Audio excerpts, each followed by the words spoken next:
Halo. Halo. Halo. Halo semuanya, apa kabar?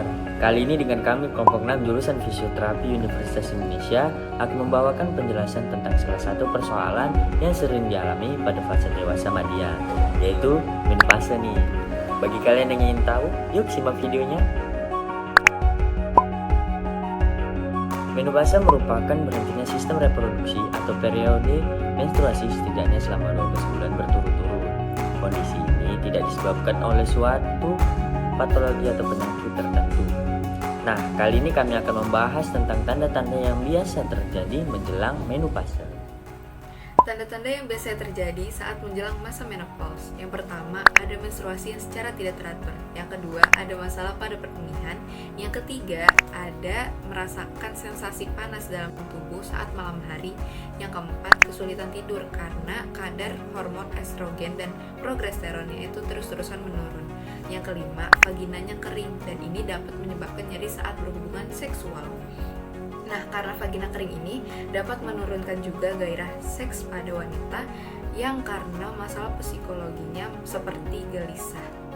Selain tanda-tanda yang sudah disebutkan, ada juga perubahan fisiologis pada tubuh wanita, yaitu yang pertama, perubahan komposisi tubuh, yaitu terjadi penurunan massa otot serta terjadi peningkatan massa lemak pada perut, penurunan ketebalan atau massa tulang atau biasa disebut dengan osteoporosis yang dapat menyebabkan tulang mudah rapuh dan mudah untuk patah tulang. Kedua, perubahan dari kerja jantung karena penurunan pengeluaran energi dan oksidasi lemak terkait hormon.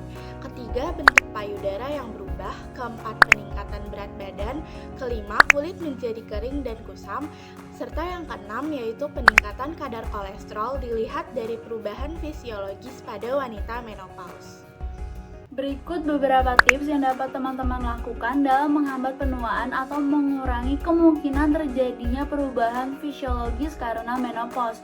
Nah, yang pertama itu dapat memperhatikan 5 komponen kebugaran seperti berikut ini.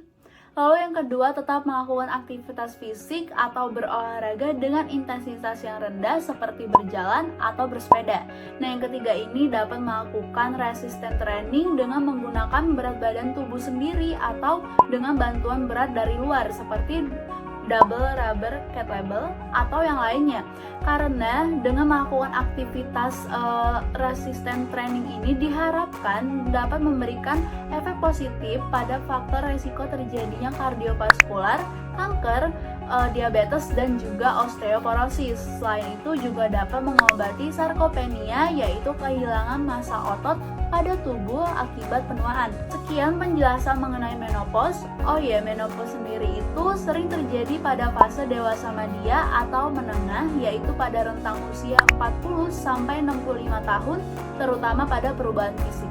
Lalu, peran kita sebagai fisioterapis dalam menghadapi pasien terkait menopause dengan keluhan yang ditimbulkan pada fase dewasa madya dapat dengan cara yang pertama, mendengarkan secara aktif keluhan yang diceritakan.